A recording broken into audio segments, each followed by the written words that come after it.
You're now with me, Henry for TVS Nightline. Here are the headlines for tonight.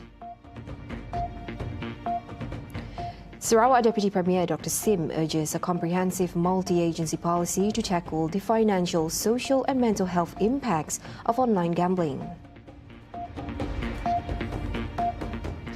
And Sarawak bans the sale and use of e-cigarettes and vapes, citing health risks outweighing economic benefits.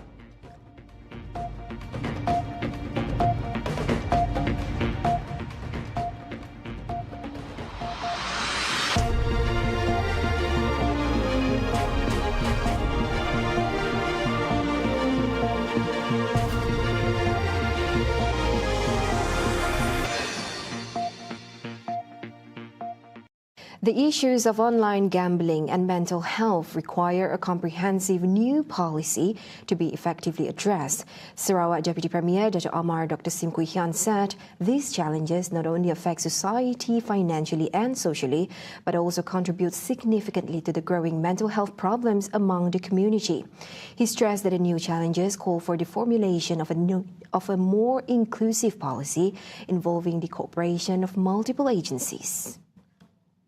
So all these need to, all the stakeholders need to sit down and need to discuss what are the type of support we need to give, what are the intervention we need to do, and what type of policy we need to form. And it will have across multiple agencies.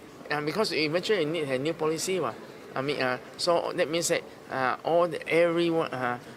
everyone will need to come together. Speaking to reporters after officiating the Mental Health and Life-Saving Skills Training Program for Lions and Leos in Kuching on Sunday, Sim said he would bring the matter up to Sarawak's Premier soon to discuss the matter in depth. So I will discuss with my Premier and our colleagues here because about all this because our Premier did mention about the bet and so on that we need to discuss, The Sarawak government has decided to ban the use and sale of e-cigarettes or vapes in the state. Though it is undeniable that the industry generates economic returns, Deputy Minister of Youth, Sports and Entrepreneurial Development, Dr. Ripin Lawat said the drawback far outweighs the benefits. Vape ini, terutama daripada liquid itu, boleh menghancurkan belia-belia kita, anak-anak muda kita, dan sudah pasti akan meruntuhkan nilai generasi kita yang akan datang. Jadi saya amat menyokong vape ini diharapkan di ban. Additionally, he advised entrepreneurs in the vape industry to shift to other sectors that could offer comparable returns. At the same time, he emphasized that efforts to combat vaping should not only rely on legal enforcement, but must also involve parents, communities, NGOs, and government agencies. Mungkin di peringkat awal kita buat macam awareness dan juga dari segi educational program yang mana hindari penggunaan vape ini dan juga perlu ada satu kerjasama di semua pihak, parents, institusi keluarga dan juga kerajaan serta NGO yang untuk mengurangkan pelan-pelan penggunaan vape ini. Limbang remains a top shopping destination for Bruneian visitors, supported by a strategic location near the border and improved road access. Deputy Minister for Food Industry, Commodity and Regional Development, Dr. Abdul Rahman Ismail said tourist arrivals from Brunei are expected to rise further with the construction of a CIQ complex near Kampong Pendam in Limbang and Lumapas in Brunei. The new facility is expected to reduce travel time between the two countries to about 30 minutes compared to nearly an hour using the current Tedungan border route. Pilihan bagi orang Brunei, kalau aku orang Brunei yang paling hampir Limbang. Paling hampir Limbang. Kalau sempadan di Lumapas Pandam buka lagi hampir. Setengah jam dah sampai. Limbang ke Brunei setengah jam, Brunei ke Limbang setengah jam. Sekarang ini 1 jam setengah, 2 jam. Tapi kalau pakai feri, mungkin sejam ataupun 45 minit, bergantung pada feri. Jadi Limbang ini yang terdekat. Dan bila kita mengadakan program-program ini tidak membazir. Additionally, he urged residents in northern Sarawak to take advantage of the rise in cross-border visitors by developing tourism-related business to generate income and create economic opportunities. And this just in, Malaysia stands firm in supporting the Palestine cause as Israel began its advance to fully colonize Gaza City. Prime Minister Datuk Seri Anwar Ibrahim led a mass assembly tonight held at Padang Merdeka, called the Zionist regime as inhumane, spineless and sick in the head for the violence they have conducted against innocent Palestinians. Tanah kamu rampas, rumah kamu musnahkan, sekolah kamu robohkan, masjid kamu leburkan, malah gereja juga kamu hancurkan. Ini bukan manusia, ini haiwan. Itu jawaban kita kepada mereka. Why this hypocrisy? Why talk about human rights and democracy? What human rights? What democracy? What world order? When you have is complete destruction of houses and people in Gaza and Palestine. Saya umur 78. Saya pernah lihat, baca dan dengar di zaman baru ini, mutakhir ini, manusia sekejam itu. Ini Netanyahu dan kelompoknya memang kurang siuman. The assembly, dubbed Malam Himpunan dan Selawat Malaysia Ku Bersama Gaza, was attended by thousands of Malaysians clad in robes and casual clothes with Palestine keffiyeh around their necks, showing solidarity with the oppressed country. After his speech, Anwar flagged off the Sumut Nusantara convoy delegation for a humanitarian flotilla mission to Gaza with representatives from Malaysia, Indonesia, Pakistan, Bangladesh, Sri Lanka, Maldives, the Philippines and Thailand. Met Malaysia has advised the public not to panic following the mild earthquake that struck Johor today, one in Semangat and another in Kluang. Its Director General, Dr. Muhammad Hisham Muhammad Anip, said the department will continue to monitor the situation and provide updates on the earthquake as well as the latest weather developments. The 2.8 magnitude earthquake occurred at 9 a.m. in Yong Peng, near Batu Pahat, around 28 kilometers northwest of Kluang. Analysis by the department also confirmed two earlier tremors, a 4.1 magnitude quake in Segamat at 6:13 a.m., followed by another in the Mersing Fault Zone.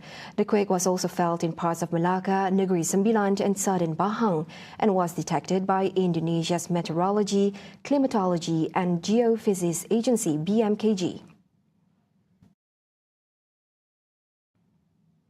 The Communications Ministry has confirmed that it has not received any reports of telecommunications disruptions following the mild earthquake that struck two districts in Johor earlier today. Deputy Minister Teo Niching said the ministry will, however, continue to monitor the situation to ensure that areas reported to be affected by the tremors continue to enjoy smooth telecommunications services. Sekarang kita memang tak terima apa-apa aduan tentang gangguan perkhidmatan telekomunikasi, tetapi kami juga akan terus memantau. Earlier, a 4.1 magnitude tremor was reported in Segamat at 6:13 a.m., followed by a second 2.8 magnitude quake in Kluang at 9 a.m. Now, motorcycle convoy marshals have no authority to control traffic flow. Home Minister Datuk Seri Saifuddin Nasution Ismail stressed that traffic control is the sole responsibility of the police, while marshals are only tasked with maintaining the discipline of convoy participants. Misalnya, konvoi ini satu hobi baru. Hobi baru. Hobi, kita patut pupuk, kita patut bagi galakkan. Cuma hobi itu, dia mesti ada garis merah dia. Dia jangan sampai timbulkan masalah pada pengguna jalan raya yang lain. Apalagi kalau libatkan casualty nyawa seperti yang kita ikuti baru-baru ini. Jadi, konvoi ini biasanya organizer dia akan bagi tugasan. Yang pertama, dia lantik marshal. Okay? Tapi marshal tidak mengatasi tugas kawalan trafik, dia tak boleh ambil alih. Ya, kalau berdepan dengan lampu isyarat, ya, dia kan patuh. Dia tak boleh menyekat. Dia tak ada autoriti menyekat kenderaan lain atau pengguna yang lain. Itu rukun yang pertama. The minister added that he does not view convoy activities as a problem, but stressed that organizers must play a bigger role, including cooperating closely with the police. As such, he reminded organizers to take full responsibility for the safety of participants and other road users, such as by submitting participants' names to the police to verify valid licenses and seeking advice on convoy management.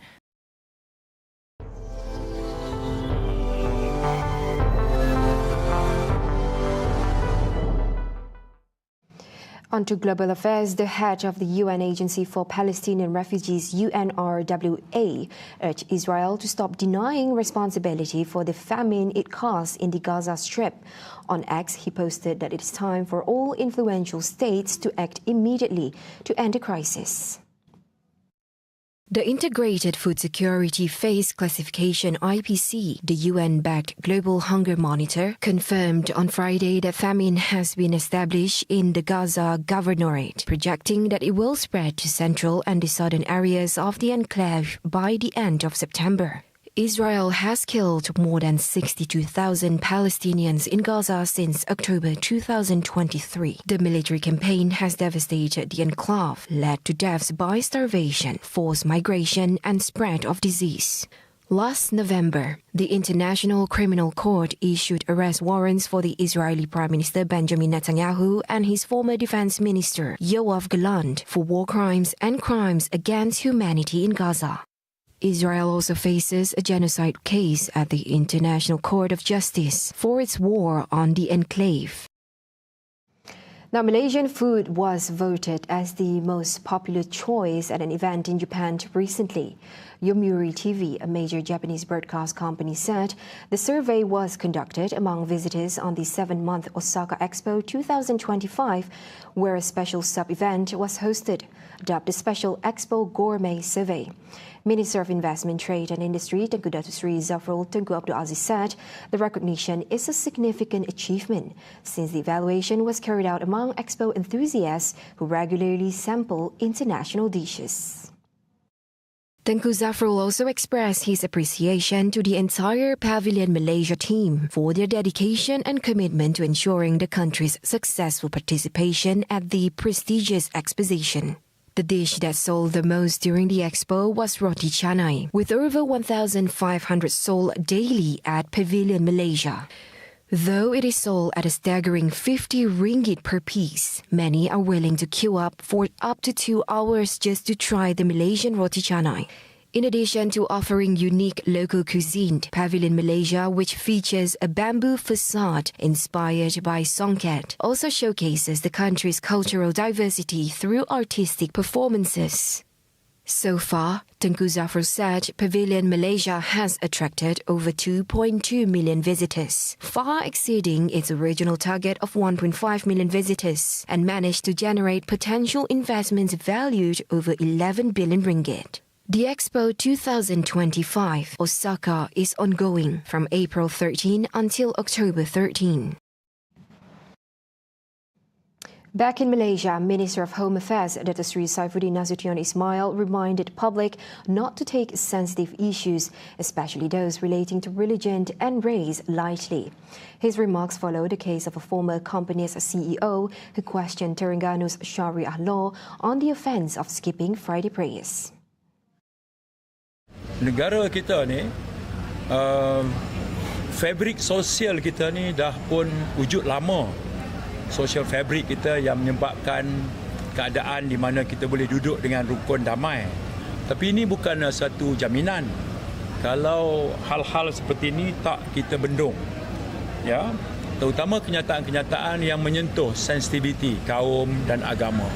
Kalau kita tahu red line dia seperti itu, maka kita akan dapat kawal diri kita daripada berbuat demikian. Earlier this week, the Terengganu state government announced that Muslim men in the state who skip Friday prayers without valid reasons may face fines of up to 3,000 ringgit or imprisonment of up to 2 years. See the world closer with TVS as we bring you the latest news updates both locally and internationally. For more headlines, anytime, anywhere, just head on to our official website at tvsarawak.my or follow us on our social media platforms. And those were the updates on TVS Nightline. I'm Handy Gui. Thank you for watching. Have a good night.